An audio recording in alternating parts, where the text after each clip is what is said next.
bardo means intermediate state. So that means in between something. So we are always in between something. So like when we say moment you are born until you get sick, which will lead you to the death, it's called life bardo. So that's your duration of your life. Moment you get sick until you die, that's called near death bardo. That's intermediate state, those moments. After you stop breathing, and then you go, the solution of all the elements, 5 elements, when that happens, then you go into this deep kind of sleep state. And that's called clear light bardo. So which is the sleep yoga practice, it's more associated to that. So if you're able to work with the sleep well, then in the moment of the death, because it's very difficult to be conscious in sleep. It's easier to be conscious in a dream.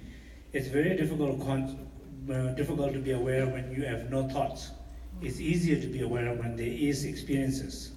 So if you don't recognize that, then the last bardo is called bardo of existence, in which the vision comes, you don't recognize it, then dualities start, a formation starts. Then the identity, new identity.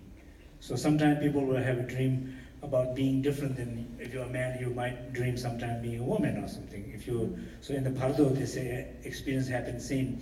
You start to feel your previous life, whoever you were, then you also feel like somebody who you're not, who you're becoming. You begin to feel somebody who you're becoming. It's like a transition. Many people are saying this is just, you're imagining the whole thing, right? Yeah. And the point is, right now what's happening, you have imagined before. Okay? Imagination precedes, the dream precedes this experience, right? Yeah. So it's okay if you think this is happening in imagination, but this is how consciousness creates. Consciousness imagines, it conceives, it constructs, it governs, and it becomes what it imagined. The experience is a little bit like this. For example, after lunch, right now everybody's like, that's called the earth experience. But of course, good thing is we are not always like this 24 hours. You're not like that in the morning. In the morning you're like, like that. So that's space hours. So that's why people say meditation are good to do in the morning, because you do better in this during the hour of space, because 12 hours are divided into different time zone, element zones.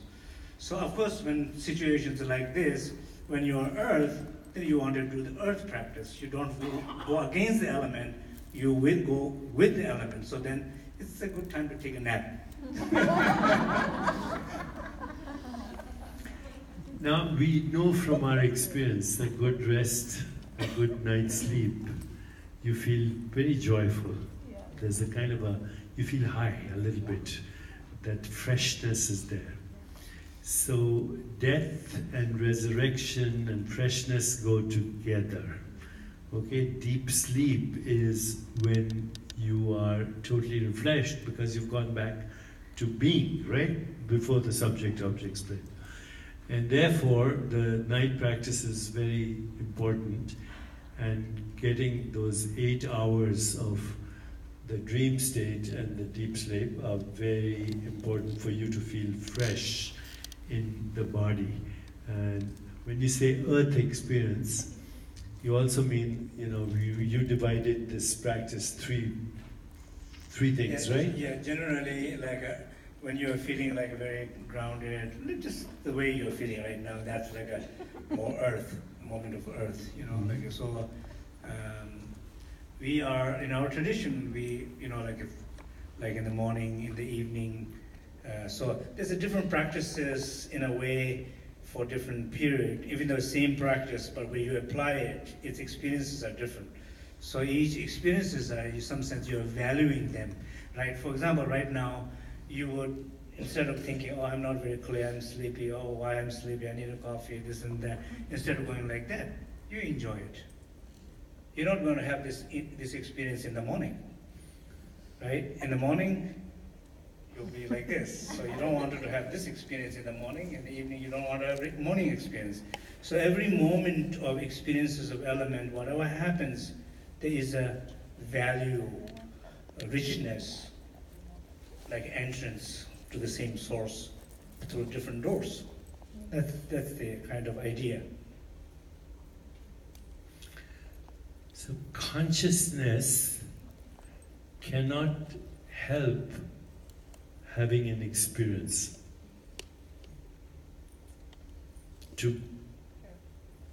Consciousness cannot help being conscious of an experience.